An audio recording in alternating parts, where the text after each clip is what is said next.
Vi alla vet att den svenska hiphopen håller på att bli tok för dålig i Sverige. Så jag tänker så här, vi försöker leta reda på Drelo. Så kanske vi kan fråga om han vill komma tillbaka till musiken.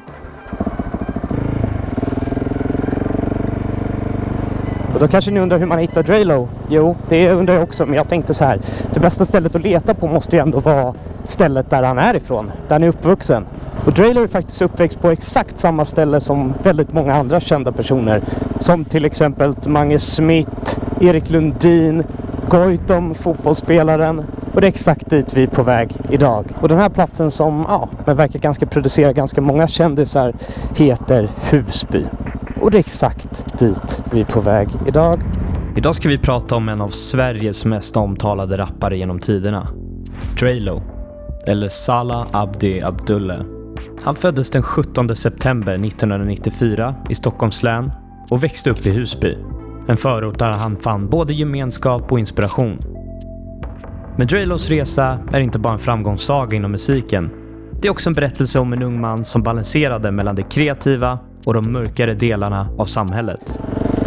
Om vi ska hitta Drelo så kan det ju vara bra att jag lyckas hitta Husby först, vilket jag inte verkar göra. Det är fan lite oklart här vad som är gångvägar och vad man faktiskt får åka någonstans. Förutom massa kändisar så har Husby en hel del intressant historia. Vilket man ser om man bara åker runt så här och kollar sig omkring. Så är det faktiskt en väldigt spännande och väldigt fin plats också. Så här någonstans, jag tror till vänster om oss på Järvafältet så ligger en stor kyrkogård som är, men ända tillbaka till järnåldern. Och det här betyder att jag har bott, här kommer Fodora. Det här betyder alltså att jag har bott folk i Husby i över 1000 år. Det är faktiskt ganska otroligt. Och förutom gravfältet så finns det också massa runstenar och sånt. Jag försökte kolla om man kunde åka dit med hoj, men det kunde man inte. Så nu börjar vi komma in i självaste Husby då.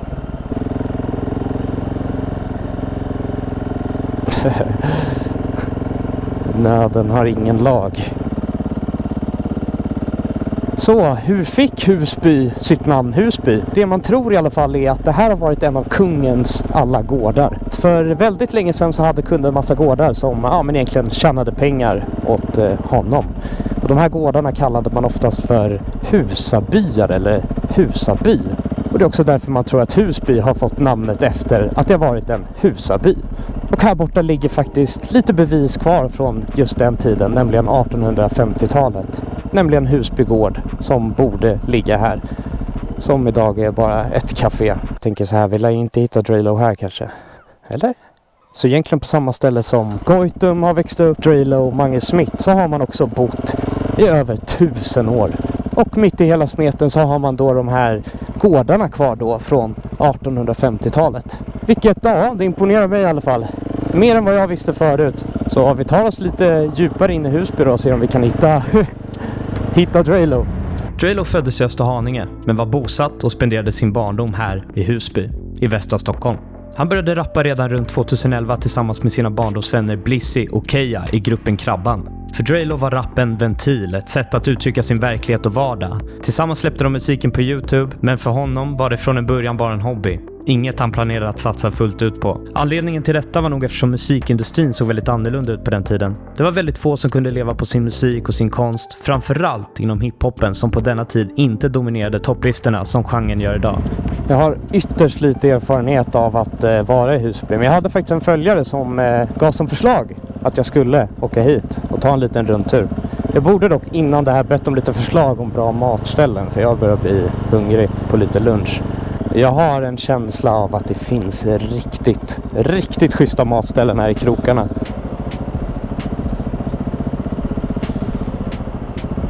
Jag tror faktiskt också att det är ganska många som är relativt nyfikna på att se Husby. För att med alla de senaste årens upplopp och så vidare så har man ju läst namnet Husby ganska mycket.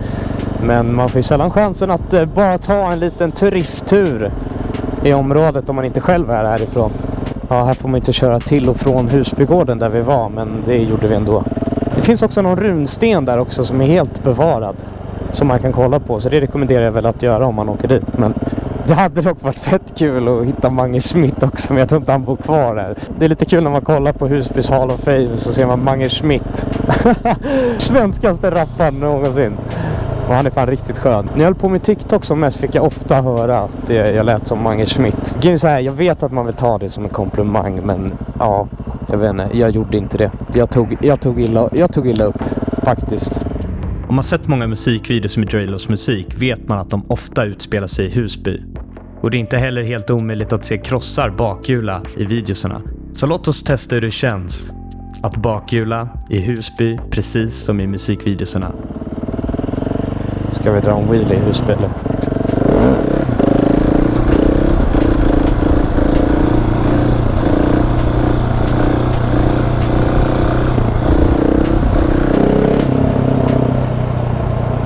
Än så länge ganska skön vibe, eller? Det är inte så mycket folk, men det är ganska udda tid, så folk jobbar ju. Mycket pensionärer också, vilket är kul att se, för det här är ju trots allt en del av miljonprogrammen. Så det är ganska många av den äldre generationen som är uppvuxna här då, inklusive Mange Schmidt. Jag vet inte om man kan klassa allt som den äldre generationen, men han är ganska gammal. Hur gammal är han? Jag slänger upp på skärmen här hur gammal han är. Men han är långt ifrån ung i alla fall. You're violating the law. Det hade varit årets sjukaste händelse om man faktiskt lyckas hitta Draylo. Men jag tror inte han bor kvar i Husby.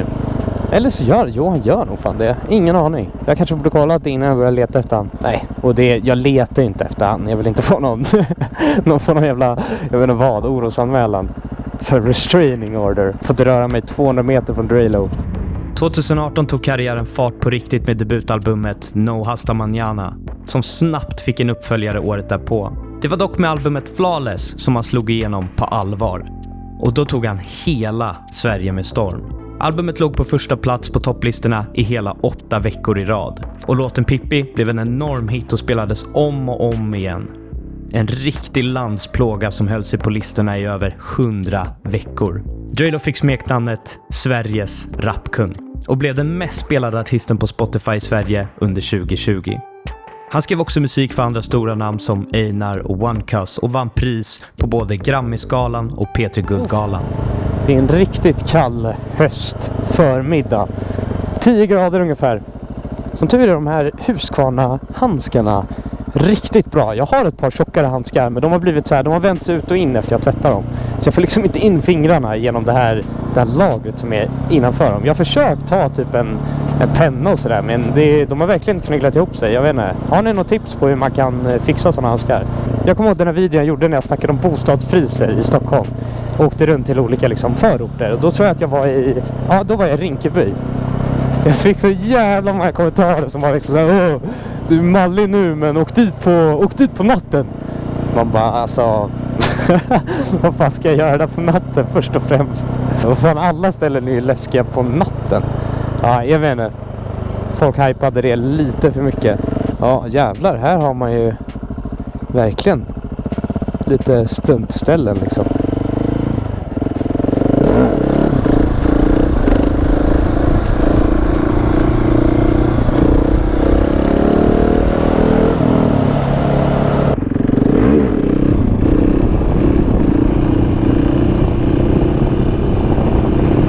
Draylo, jag kommer!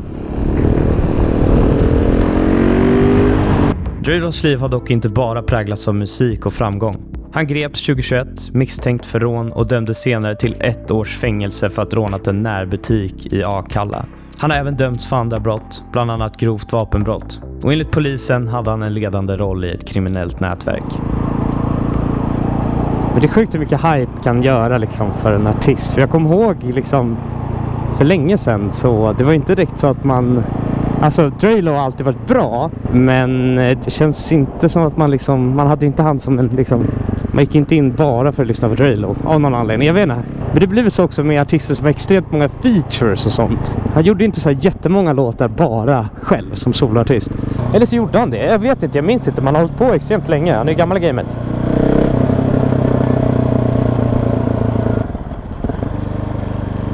Det är det, eller? Ja, det var det. Jag bara såg pickadollen och bara shit, pommes frites. Får vi se om man brummar efter mig då. Apropå civil MC-snut, så för några år sedan när jag kompisen åkte. Han åkte på en 1100 Tono, en Aprilia. Och jag åkte faktiskt på... Ja, men jag åkte på min 500. min Husaberg 501. Och då skulle vi på Nynäsvägen, så jag brummar iväg. Ja, kanske en gnutta för snabbt liksom. Och då kommer min polare efter. Och sen efter, 1 kilometer så märker jag fan, han är inte bakom mig längre. Kolla bak, kan inte se han någonstans. Så jag åker, stannar någonstans och sen 10 minuter senare får ett samtal av honom. Och så sa han att polisen vi stod bredvid vid rödljuset precis vid ingången till Nynäsvägen. Det var en civilpolis. Och då hade han sagt att fan, din kompis har jävligt tur att vi inte är 2. Det suger lite extra när ens kompis får böter utan att den själv får det. Speciellt om man åkt tillsammans och liksom, men brutit mot samma hastighetsbegränsningar och sådär. Det känns lite surt, man är nästan så här, man vill splitta på det, men samtidigt, fuck you. Nu åker vi tillbaka till orten och letar rätt på Drelo. Eller Mange Schmidt, jag är typ lite mer, jag har intalat mig själv nu att Mange Schmidt är fetare att träffa en Drelo. Jag kan ha slitat mig själv till att tro det. Jag tror dock, är det en artist man har hört mest, eller som jag har lyssnat mest på, så lär det vara Mange Schmidt. För jag fick en MP3-spelare av min stora syster när jag var mindre. Och den hade typ alla Mange Schmidt-låtar på, så de var ju tvungna att gå på repeat. Jag kunde inte hämta hem några nya låtar, jag var ju avsliten. So with all due respect, Drelo. Men den 16 januari 2022 kom ett besked som chockade fansen. Drelo meddelade att han skulle lägga ner sin musikkarriär. Han förklarade att han ville fokusera på det som är bättre och tog bort en stor del av sin musik från Spotify och YouTube. 1 år senare, oktober 2023, grundade han välgörenhetsorganisationen Drelo Foundation för att hjälpa barn i Gaza. Detta blev början på en ny era för Salah. Enda han skulle försöka ge tillbaka och skapa en positiv inverkan i samhället. Ja, men då vet vi det. Kan man hitta Drelo i Husby? Och det verkar inte som det. I alla fall inte idag. Så det var väl allt för den här videon. Drelo, om du ser det här, kontakta mig. Så gör vi en låt tillsammans. Donken Per Part 3. Så ring mig. Älskar mig för den jag är, hatar mig för den jag var. Sitter ensam här och tänker på hur livet kunde vara. Om jag bara hade fattat från början att det var aldrig fel på mig, det var fel på de andra.